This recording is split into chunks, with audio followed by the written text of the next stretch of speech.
Welcome to John Martin Talks, where we battle ignorance and apathy daily. The growing ignorance of just how special this experiment we call the United States of America is, and the apathy that we can't or won't do anything and everything to save her. Well, ladies and gentlemen, if you see a few things different here, we are in a brand new studio, and so we're a little bit of a work in progress getting set up, but things are going to get, this is part of an improvement to the show, and you will see the flags and everything you're used to seeing probably by tomorrow. But we're in a brand new studio, and I'll give you more details about that later. We got a great show for you today. First of all, I hope you had a great weekend. Many parts of the country are opening up for the first time this week, and our state, my great state of Florida, is beginning a phase one of, I believe, 4 phases of opening up this weekend. So we're going to talk about 3 different stories today. One is Corona straining the concept of federalism. In other words, is coronavirus actually straining the whole idea of a large federal government, not only here in the United States, but worldwide? And we'll talk a little bit about that. And then the media is saying that Donald Trump is all about blaming China, that basically his whole campaign strategy now is to blame China. First of all, is that true? Secondly, is it a sound strategy? And who else would you blame? We'll talk about that. And Joe's VP choice is getting closer to being picked, so sources say. And we'll talk all about Joe Biden. You know, he had a lot going on over the weekend, starting Friday morning, and we'll talk all about that. But we start with our first story coming to you out of Bloomberg, and this is an opinion piece by a gentleman named Mihir Sharma. I don't know the person, but it's a pretty interesting piece. The title of it is Coronavirus is Straining the Concept of Federalism. Crises tend to widen fault lines that already exist. That's definitely true. The COVID-19 pandemic has been no exception. Before the virus hit, the unbalanced nature of recent economic growth was already straining federal structures around the world. And what they're implying there is the unequal parts of, say, the EU, that some of them were doing well, like Germany, some of them, like Italy and Spain, were doing very poorly before the coronavirus. So the inequality, if you will, of economic outcomes was already straining some of these different unions, if you will, including the great union of the United States of America. There were very different. I mean, the country as a whole was booming, but certainly places like Texas and my great state of Florida were doing much better than even like California and those kind of things. So that's what they're talking about there. And they say the coronavirus has only put added pressure on what was already dividing some states. You may recall that there were movements like in California to divide California up into at least 3 different states. And that has actually been happening in different places around the country. So what the writer of this is absolutely correct in that there were already strains against a growth of federal government. Keep in mind the Tea Party, the very nature of the Tea Party was in response to a bloated federal government. So I agree with the writer wholeheartedly that there was strains before coronavirus. And as he points out here, that with a pandemic like this, it's probably only going to get worse. From the U.S. to India and Europe, it says structures around the world are under strain. The current crisis threatens to open new disagreements and deepen old ones and transform some political entities beyond recognition. There will absolutely be changes. There is no question about that. You can't have as dramatic a shift as we've had both here in our nation and around the world and not expect some changes. Some of them may be positive. I expect in the sense that a return to normalcy, they'll mostly be negative. And that brings up the subject of vaccine. I almost did a story that I saw about talking about what happens if we don't have a vaccine. And that is a very real question because a lot of people are putting their hopes and projections of what's going to happen based on the assumption that we're going to have a vaccine anywhere from 6 months to 2 years from now. That's kind of the generally accepted deal there. Well, the reality is we may never have a vaccine. And even if we do, keep in mind the flu vaccine is not really anywhere near 100% effective and is the best guess of scientists based on last year's flu. So I think that's probably the best we can hope for. My understanding is there are no vaccines for any of the COVID-related viruses. Keep in mind, this one is called what? COVID-19. So that implies, as the number says, this is the 19th version of some type of COVID or coronavirus. And as I understand it, there aren't any vaccines now. Now, maybe there hadn't been the push for one like there is now, but the reality is, ladies and gentlemen, we may be facing a long time, if ever, that a vaccine happens. On that front, the best thing I think we can hope for, at least short term, and when I talk about short term, I'm talking about 2 or 3 years, is treatments for this. The treatments, it seems like, are more likely to be developed, effective treatments, than an absolute vaccine. So this idea that we're going to wait until a vaccine happens before we take any action to open up economies and stuff is really a fool's errand. And then there's the whole idea of herd immunity. We're not going to have herd immunity if we're sheltered at home. In fact, there's actually science, and we're supposed to believe in science, but of course, unless you're following a certain narrative, you don't hear these things. There's actually some scientists believe that the sheltering in place, the shelter at home type of thing, is in the long term actually hurting us from developing immunities to the virus. And the Swedish model, we talked about this last week, and of course the best way to see our podcast is to go directly to John Martin Talks Facebook page, like it and share it with others. But you can go to our YouTube channel. You just have to spell it all out in your search, John Martin Talks. We're getting more views and subscribers every day there, and we greatly appreciate that. We need that. And of course, on America's Voice News, we're archived on their website as well, and you can check us out across all of their networks, including their TV network, which you can see on any streaming device, any streaming channel like Roku, Fire Stick, Apple TV. You can download the free app on Android and iPhone. We're broadcast on Pluto TV network, as well as now on Dish Network, Channel 219. We are actually going universal. But you may recall we talked about last week the idea of Sweden. Well, Sweden kind of practiced a little bit of a hybrid in this, in a sense that they recommended social distancing and all of that kind of stuff, but they didn't officially shut down any parts of their economy. And one of the top leaders at WHO, one of the spokesmen for World Health Organization a few months ago, condemned basically the Swedish model, said we had to shelter in place like we've done here in the United States and much of the rest of the world. That same fella last week came out and said now it appears that the Swedish model may be correct. So, they talk about misinformation. There's misinformation coming from the World Health Organization. So the idea that we don't have trust in a big federal government is probably only growing as this pandemic plays out. Back to this article. This isn't just a question of how central government should distribute revenues and aid, although most states, that's the matter at hand. There's been a big argument, a debate about whether or not the federal government should bail out states that are in a sense going bankrupt. Some of it is COVID or coronavirus related, and some of it was happening before this ever even took place. New York is a lot in the news, and Governor Cuomo was going back and forth over the weekend about how much the federal government is bailed out by New York. In other words, New York pays in more federal taxes than they get back.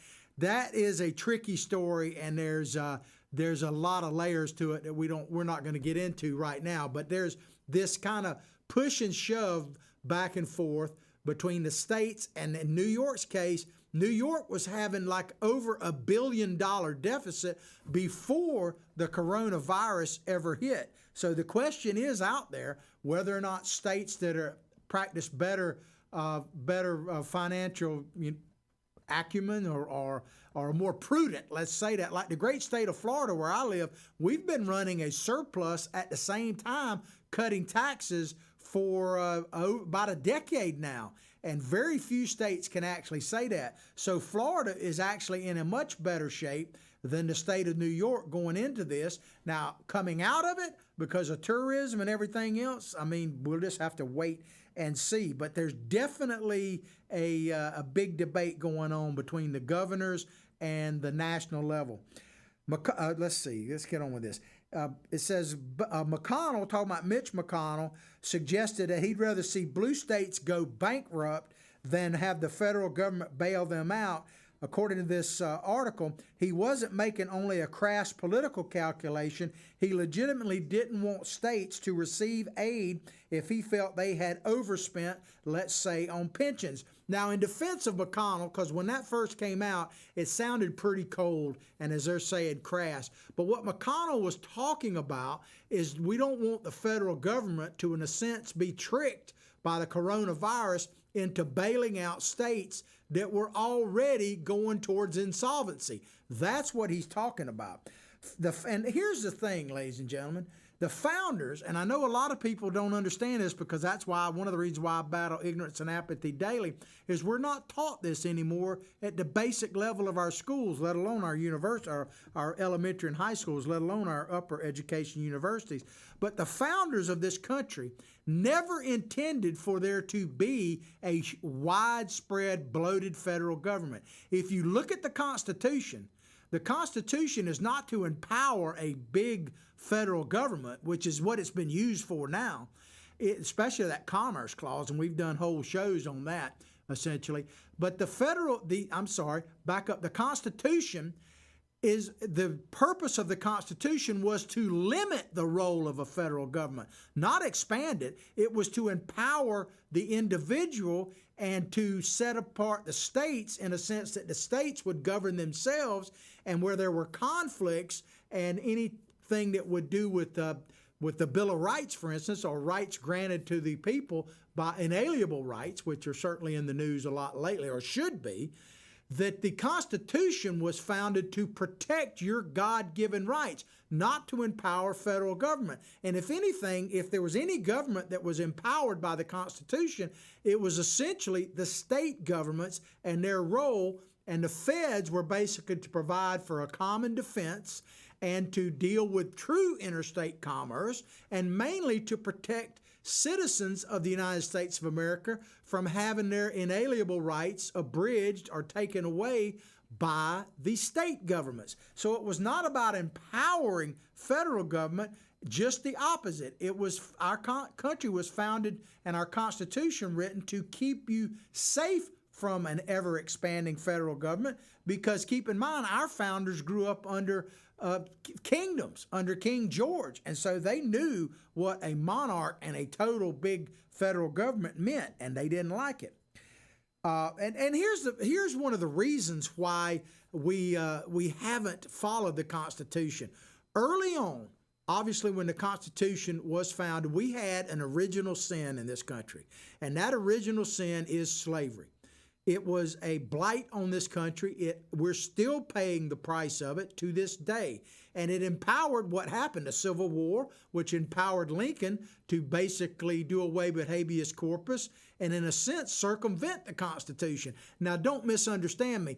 I'm not advocating for slavery in any way or justifying in any way. In fact, it is just the opposite. We'll never know, but I firmly believe that we would be much more in tune with the Constitution if we'd never had slavery in this country in the first place. I don't think we'll ever actually know just how good we could have had it if we had started with abolishing slavery from the very beginning. But the point I want to make on this is the sin of slavery actually led to a basic usurpation of the Constitution that has only been expanding throughout time. Not blaming that on slavery, it's just once you start doing something, it gets easier and easier to do.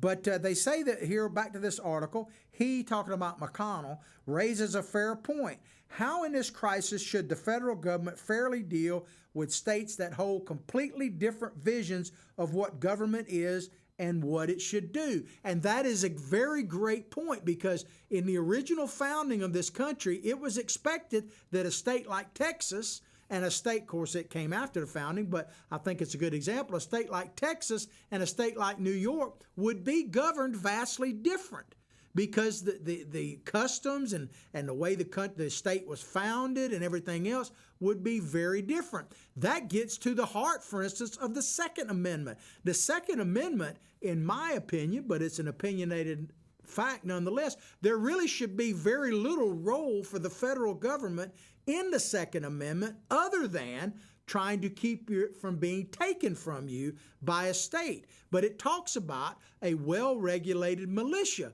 Well, the well-regulated militia is a state issue. So any type of gun control, and I'm not advocating for one over the other, I'm simply stating the fact that gun control, to the extent that there should be, is a state issue, not really a federal issue. And would you be surprised to think that people who grew up in Texas may feel different about guns than someone who grew up in New York? I mean, so to me, it makes perfect sense that there would be potentially different laws in there, and you could judge where you want to live. And that applies to many, many things. But it says, why should the states that are so allergic to government they would reject even Medicare expansion funds, talking about Obamacare, agree to finance states that have already taken debt to pay pensions? And that is a great question. Why would they? I mean, there's a big difference between even right-to-work states that aren't big on unions versus primarily northern states and some in the central part of the country that don't have right to work laws and that type of thing. So there is myriad of reasons why states should be treated differently. We have forgotten that. The irony is that across the world, it is these wealthier and more globalized parts of federal systems that have been hit hardest by the pandemic, and that is a very interesting point.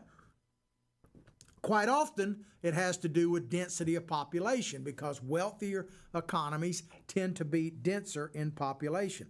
The virus traveled across the world in airliners, cruise ships carried by tourists and traders. So the point they're making is that bigger economies have more flux coming in. Florida, for instance, and this is something I've been talking with friends of mine for the last few weeks. I don't know, for instance, how Orlando, which was a tourist center really of the world, actually comes back in a big way anytime soon, because I do believe that places like Disney World, Universal Studios are going to have a very, very difficult time of getting back to an operation that is actually profitable.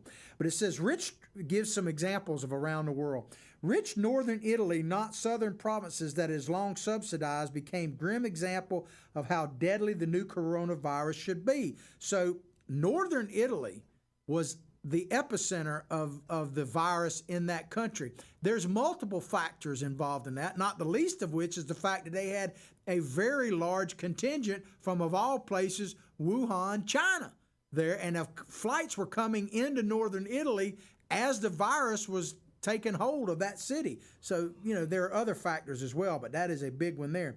New York is the epicenter of the virus in the U.S., not deep red states like Kentucky. Kind of referred back to the argument between Cuomo and Mitch McConnell.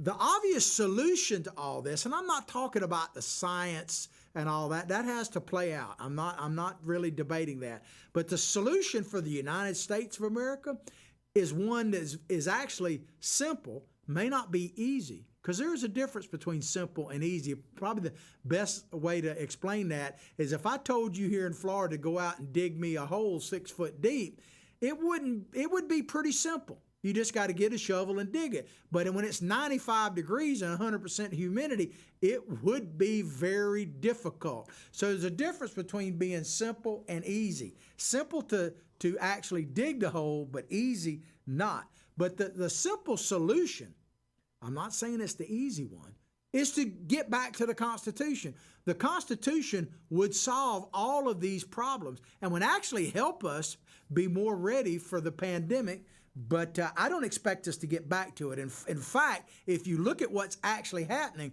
are we getting closer to a constitutional government again or further away from it? We've been getting further away from it for well over 100 years, probably 200 years. But certainly in the last couple of months, man, go back and look at that video we played on our show from the governor of New Jersey, had been interviewed on Tucker Carlson a couple of weeks ago, when he asked him about what gave him the power to do away with the Bill of Rights. And the guy literally looked in the camera and chuckled and said, you know, the Bill of Rights didn't even cross my mind. No joke. And that is a real shame. And that is happening all across this nation right now. We are moving every single second, it seems like, at lightning speed away from the Constitution. A lack of solidarity at moments like this will be remembered. The European Union, they're talking about Italy right now, the European Union will at some point have to deal with its failure to support Italy when the country was at its most vulnerable. So they made the case, a couple of paragraphs I kind of edited out, but in them they were talking about how there really wasn't any relief for Italy coming through the EU, which is supposed to be, you know, all for one and one for all. The bottom line in the European Union, it was in trouble before the coronavirus. I think the cracks in that foundation are only going to be opened up further. I'm sure the people in England are glad that Brexit has finally gone through. The United States, on a side note, we're supposed to kick off our trade negotiations with a new trade deal with the United Kingdom this week. And we didn't mention it last week, but we should by now. We're very grateful. I think I can speak for many, many people. The United States, we're certainly MAGA hat wearing sons of guns. We're very grateful to hear that Boris Johnson, the Prime Minister of England, who was hospitalized in intensive care for the coronavirus, is recovering and is actually back to duties now and back at number 10 Downing, they say. So that is good news indeed. But I think the EU was on its way out before this happened, and I only see that expanding and more rapidly. The populist and budding authoritarians, I like that term, that have sprung up everywhere see this crisis as an opportunity to expand their authority. And boy, is that true literally all over the world. But you see all these little governors and mayors and county commissions around the country, and I'll tell you a little bit about our local one here in just a minute. Man, are they drunk with power or what? They are unlikely to recognize how strained federalism is becoming. So what this writer is making a case here is that the more these governors, mayors, and those types of things become little, kings themselves, the more pressure it's going to put on to do away with the federal government, which they all love, by the way. So it's a very interesting idea here. He said it's not just the U.S. where President Donald Trump has tried to turn residents of certain states against their own governors. That's debatable. Certainly Donald Trump has supported people who are protesting the economic shutdown. There's no question about that. Whether he's actually trying to turn them against their governors, I think it's a bit of a stretch. I mean, he had the governor of New Jersey on at the White House last week and praised him quite a bit, although I thought it was overdone. But budding authoritarians, governors, as I say, are fall in this category. But our local, right? Let me just give you a quick example here locally. Our local board of county commissioners. Now, I got to tell you right off the bat that where I live here in Alachua County is one of the most progressive, especially the city of Gainesville, the core communities in all of the country. If you want to see where we're located, we're home to the University of Florida, which is, I love the Gators, but it's also one of the reasons why we're so progressive here. But if you look at the red-blue county map of Florida, we're that blue lake in the north central part of Florida surrounded by red. That's where I live. But our local county commission had passed some restrictive orders, some stay-at-home stuff, prior to the governor issuing Ron DeSantis, who is lifting parts of it today, prior to him doing his order. And then, so when the governor's order came out, basically it said that it overruled any contrary points in any local ordinances. Well, so for the last month and a half, 2 months, we've been under some type of stay-at-home order, probably similar to other parts of the country. But the one thing that hasn't happened is you suggested that you wear masks, but you haven't been required to wear masks. Now, a store has every right to say you can't come in here without a mask. So the governor is loosening up some of these restrictions starting today, literally as we're speaking right now. But our county commission voted on Friday of this past week to require masks anywhere you go in public, even though we're loosening the restrictions because the numbers are getting better, and they didn't do it during the 2 months that we've been basically shut down. You didn't have to. So what people have been asking me, why are they doing this? Because if the numbers are improving, why are they requiring it? And I tell you right now, the main reason why progressives are doing this in our community and around where you are, like your governor of Michigan, for instance, they are virtue signaling. They are simple, which means they're putting out this stuff not because it has any real merit. They're trying to send message to other progressives, hey, look at me. We're standing up, in the case of Florida, to a tyrannical Republican governor and a Trump supporter. And in Michigan, of course, and we're going to talk about Biden's vice presidential picks or potential picks, she's auditioning to be his vice president. So they're all virtue signaling, man. And I don't know about you. I'll drop the whole mask thing. I'll tell you about my opinion later on it. But there is a danger, ladies and gentlemen, that we're being led to believe that if you, and this goes to the protest, if you are standing up for freedom right now, if you are saying that I want to be free, I have a right to, the Bill of Rights. If you're trying to exercise your inalienable rights, you're being portrayed as selfish at best and lunatic fringe at worst. This is neither, back to the article, Billy Bob tells me to get back to the article. This is my psychic sidekick, Billy Bob Bass. In case you're new to the show, first of all, where you been? Secondly, glad to have you. You're in the right place. Unless you're looking for political correctness, then you're probably not. But Billy Bob here, he has a Twitter handle. It's at Billy Bob Bass 1, and mine is at John Martin Talks. He kind of keeps me straight, keeps the videos going, keeps the pictures and all that kind of stuff. So he tells me to get on with it. So that's what I'm going to do now. Back to this article. This is neither moral nor wise, and they're talking about this authoritarianism that these politicians are doing. It could force states and regions to discover that they have common interests and that the federal government doesn't share them.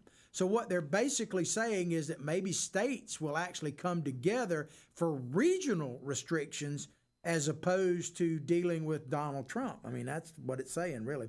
Already in the U.S., 3 groups of governors emerged in the West, Midwest, and East, declaring they will coordinate pandemic policy within each region.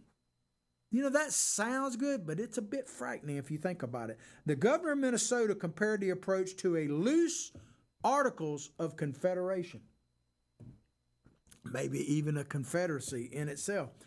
This could present a constitutional crisis, because if states start banding together to stand up against the government, and I don't know if Trump's government, if President Trump is still in power, let's say he gets elected in 2020, which I certainly hope he does, I don't see him trying to expand the federal reach. In fact, now, he's done some of it. There's some things, like just to put it out there in case you're new to the show, I question who gives the authority from the president all the way down to your governor and your mayor. Who gave them the authority to take away our constitutional rights in the first place? Now, I'm not necessarily saying that some of the stay-at-home orders and stuff aren't in our best interest. I've mixed, the science is inconclusive on some of that aspects of it. So I'm not necessarily decrying that, but the fact that we gave up, for instance, our God-given right to free assembly without even a fight or a vote, that bothers me a great deal. So I do think there has been overreach at every level of government, but I will back up to the president and say I don't think he really wants to do that.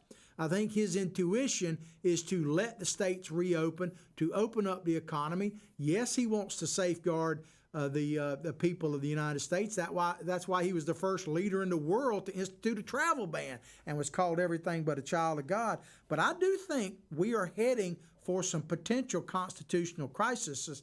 The easiest and simple solution for this, and I'll move on after this, I don't expect this to happen, but if we would get back to the actual Constitution and form a more perfect union based on the actual Constitution, we would end up in a much better shape. And if the virus actually pushed us in that direction, it would actually be a godsend. But I'm hopeful, but I don't know. I don't expect it. I just don't think things are bad enough yet for us to get to that, and they may never. It may be too late for that. I hope not, but I'm trying by battling ignorance and apathy daily. All right, let me check the time. We're doing pretty good here. Trump, this is a new article from Politico. Take a little sip here. And I'm John Martin, not Dean Martin, so this is some type of soft drink, I will tell you that. I'm not advertising for them. If you're wondering what the cup says, it says, I want you on my side of the wall. My wife gave me that in a loving way, I think last Father's Day, matter of fact. Trump says blame China. His supporters are listening. This is a Politico article.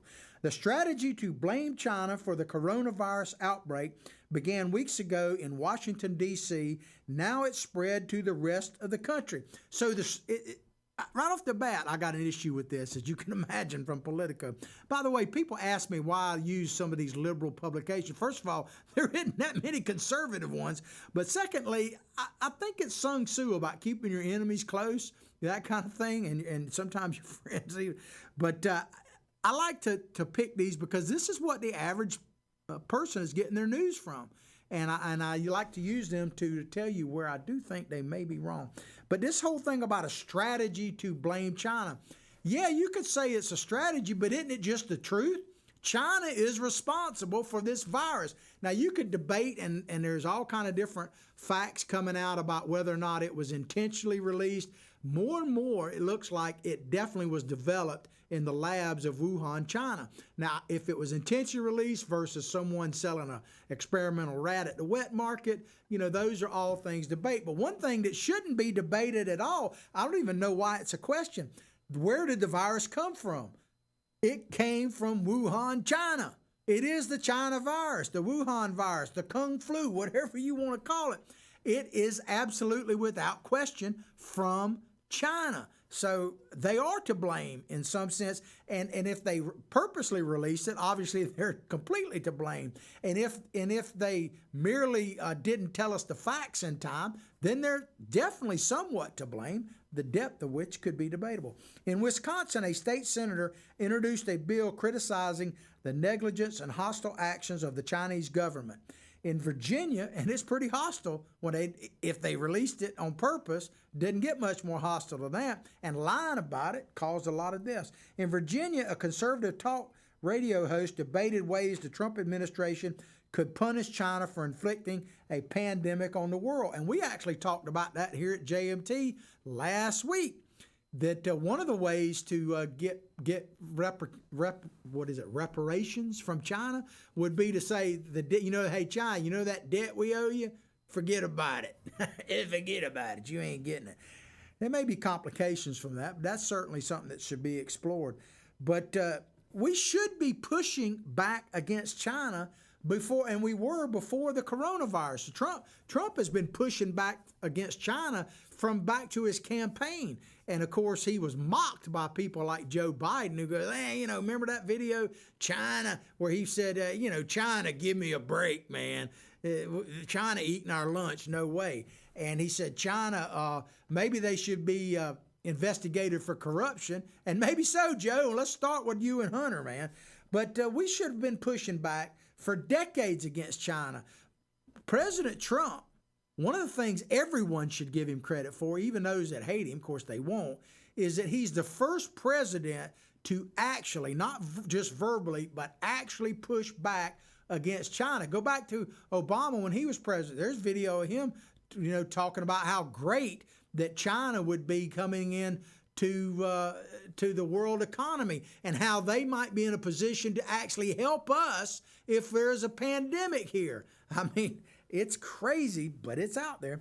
President Donald Trump's decision to focus his coronavirus anger on China, America's top economic rival, Biden said, no, he laughed it off, is part of a pivot for Trump's reelection team as it scrambles to revise a campaign message that had been focused on financial prosperity, and rightfully so. Says now with the economy in a coronavirus-induced coma, and let me tell you, they are tickled to death about that. I'm not saying that the progressives necessarily want people to die, but they want the economy to die because and people will die if the economy dies, so to speak. They think that is their best shot ever to get rid of Donald Trump. So the progressives, and we've played that Bill Maher video multiple times, we're not going to play it today, where he talks about, hey, a recession, give it to me. And a recession, who's it going to hurt? The American people. But of course, the Democratic Party says they're a party of the poor, so maybe they're hopeful they'll get more voters if everybody is not only dead, but those of us who survive are dead broke. That's probably what they're hoping for. Trump's team is working to instead make the 2020 race a referendum on who will be tougher on China. Well, to me, that's pretty obvious. You got Donald Trump, who's been tariffs on China, everything else, and you got Joe Biden, who's making deals with China through his son. So I don't think there's any question, although they're debating who might be the better candidate here. I don't think there's any point in even talking about that hardly. Trump or Joe Biden, it says. In recent days, Trump's campaign has even dubbed the president's likely Democrat opponent Beijing Biden. I tell you, Donnie Trump, man, he can come up with some good nicknames. I like that, Beijing Biden. I might use that. The message appears to be resonating. John Fredericks, the Virginia talk radio host they were talking about early, and a Trump supporter said his callers, many out of work in rural areas, trust Trump to retaliate against China. Well, let's see what this talk show host said. He said, my callers know what China has done. There's blood on their hands. And I think he's absolutely right. The average American, certainly the average Trump supporter, which we're all above average, right? They know exactly what's going on here. They know that the media is trying to take out Donald Trump, and they know that China is to blame for this. That is why, for instance, the media is constantly, or at least they kind of backed off a little bit, but they test these things and they see how they poll. And obviously they wanted to change the narrative. So you remember a few weeks ago when every press conference that President Trump had, one of the reporters would go, Mr. President, isn't it racist calling it the Wuhan virus? I mean, how many times did the president get asked that question a month ago, over and over and over again? And to Donald Trump's credit, this is one of the things my wife, she loves her some Donald Trump. One of the things she loves about him is he don't apologize. He just looks forward and he just blows them away with that stuff. He doesn't get too aggravated sometimes, but most of the time he just smacks them, literally across the chops with it. But that's why the mainstream media was pushing this racist idea that somehow calling it the China flu or the Wuhan virus, let alone the Kung flu, is racist. It's racist. It's racist. And, if you're new to the show, you might not have heard this, but if I say it, it bears repeating. Donald Trump is the most racist president in the history of the United States. He's the worst racist, not the most racist. He's the worst racist president in the history of the United States. You know why I say that? Because he sucks at it. I mean, if you're a white supremacist, you're not supposed to make black employment at an all-time high, black unemployment at an all-time low. You remember all those statistics before we got involved in this coronavirus. And by the way, if he did it once, he can do it again. Keep that in mind as you're thinking about who to support. But Donald Trump's the worst racist ever because he absolutely sucks at it. He's terrible at it. Republican pollster Frank Luntz, which I go back and forth on Mr. Luntz sometimes. I mean, overall, he's a brilliant guy. There's no question about it. But I question his actual conservatism. I don't know if he's an anti-Trump. He's definitely not pro. And maybe he didn't need to be. Republican pollster Frank Luntz predicted China will be the biggest issue in the presidential campaign, second to the coronavirus itself. He said it's not clear the issue will benefit Trump. And that, I guess, depending on what happens with the virus, the economy, he's got a point there. But this is what Mr. Luntz said. He said, the question pollsters can't answer right now is whether this helps Trump or Biden. More precisely, both candidates will be criticized for past and current comments they've made. It's not clear. Well, Biden, every comment he made is pretty much idiotic. It's not clear which candidate will be hurt more by China. Well, let me just tell you, ladies and gentlemen, this election, and this is not new. I mean, when you have an incumbent president, it is largely about that incumbent president when they run for re-election. But in this case, with President Trump, that is even magnified. This election come November is going to be all about President Trump. If it's about Joe Biden, the Democrats can't win. Because everybody, I mean, you wouldn't even let this guy drive your kids to the store for various reasons, not the least of which he probably would. He couldn't even pass the driver's test in Florida, I'm telling you right now. So it ain't about Biden. If it's about Biden, if the election actually becomes about Joe Biden, he can't possibly win. So it's all about Donald Trump. Even if you look on like Facebook or wherever you may attack some of your liberal friends or get in debate with them, you ever notice that if you criticize Biden in any way or ask them to defend something, they never give you a defense of Biden. There are no passionate Joe Biden supporters. I haven't seen any. There are people who are, the passion is anti-Trump. They're definitely anti-Trump. And so you say anything about the Democrats or Biden, all they do is hit you with a Trump thing. But this election in 2020 is all about President Trump and how his core group of supporters feel about him and people on the margins, whether or not they're, if the economy were booming again, I don't think there'd be any question about it. But if it could be some issue, but it ain't about Biden. If it's about Biden, the election's already over. Said Representative Jerry Connolly, Democrat of Virginia, who cited coronavirus when he endorsed Biden last month. So he's endorsing Biden over the coronavirus? Really? I don't even know if Biden could spell corona. He understands his presidency, talking about Mr. Trump, rises and falls on the very pandemic he denied was a pandemic, and he's desperate to try to counteract the narrative that is set in that he wasn't up to the job. That's at least what they're trying to portray. That's true. That's a devastating critique. You don't get reelected with that narrative. Now, there's one little problem, one itty-bitty problem with this gentleman's perception about Mr. Trump and blaming the coronavirus, and that is the Democrats. And as I said, we're in a new studio, so I can't play some of the videos. We will be able to play them hopefully by tomorrow. But there's tons of video out there showing Democratic leaders going, hey, go to Chinatown and hug a Chinese person. The subway's open in New York. People should be booming. This coronavirus ain't no big deal. So there are multiple people saying it on the Democratic side that this coronavirus is no big deal. Many more than there are Republicans. Peter Navarro, Trump's economic advisor, has pushed the president to reduce the government's dependency on imports from China when it comes to medical supplies and drugs. Trump supporters around the country have latched on to Navarro's efforts. I think this is a big deal.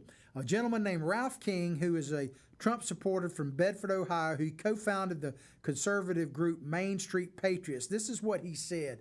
And man, to me, this speaks volumes. This is what the campaign basically should be about, or at least one of its major platforms. I love what he says here.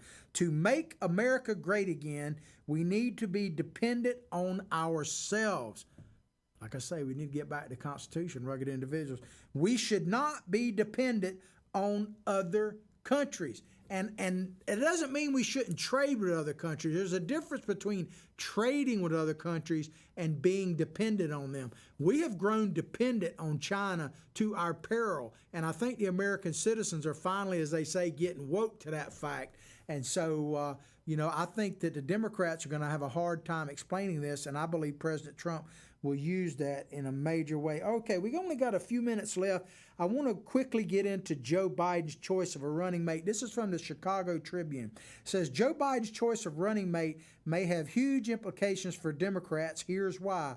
For decades, the vice presidential selection process has had an air of cloak and dagger. In other words, it's been really behind the scenes.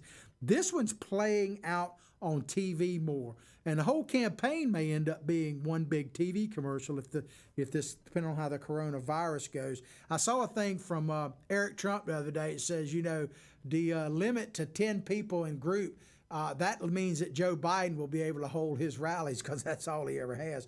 But the vice presidential campaign, they're making it sound like here, because of Joe Biden, age, all that stuff, because of coronavirus, it's a bigger choice than usual. Because always they talk about the vice president. Oh, it's a big choice. Generally speaking, the choice for vice president is mainly to deliver like one state, to be honest with you. That's whatever state they happen to be from. I don't know if that's in play, but I want to tell you something, because all this stuff about the Reid controversy, we went into depth on that on Friday. Go back and check that podcast. I want to point something out to you. Do you know who is chairing Joe Biden's VP search, which is going to be a woman, right?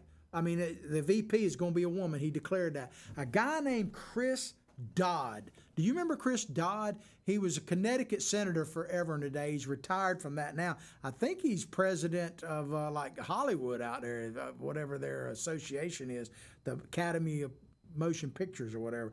But Chris Dodd is chairing Joe Biden's search committee for a woman vice president, right? Chris Dodd was the guy who famously got in trouble with Ted Kennedy when they made a waitress sandwich. They were out, this is back when both of them were still a senator, and obviously Ted Kennedy was still alive. They went out to a restaurant, swanky one, and they had young dates with them, and they called the waitress, kind of a little private dining area, and they basically got her, Chris Dodd and Ted Kennedy, got this waitress between each other, said they were making a sandwich. This is the guy that Biden has picking the female vice presidential candidate. So it is crazy out there. To me, I don't know if I totally agree that the decision to pick a vice president is critical for his election. I think if he picks the wrong one, it could certainly hurt him. If the big problem Biden has in any of these choices he's going to make is whoever it is most likely going to overshadow him, which is that a plus or a minus? I don't know. But I would suspect he's going to have to pick somebody, certainly by the convention, if they even have one. So it's going to be really interesting, and it's gotten even more interesting. I'll close with this because of this whole hashtag #MeToo and the debate over Tara Reid. I don't know if you saw Biden. We might talk a little bit more about it tomorrow. He did an interview. I would encourage you to watch it with Mika Brzezinski. And she did a pretty fair job, surprisingly. But to me, Biden opened himself up to many, many more questions, and I don't think that issue is over by a long shot. Hope you've enjoyed the show as much as I've enjoyed bringing it to you today. Please go directly to John Martin Talks Facebook page, like it, and share it with others. As I've been saying, I'll pray for your family, you pray for mine, but above all else, like I say each and every day, from my heart, from my family to yours, have a blessed day.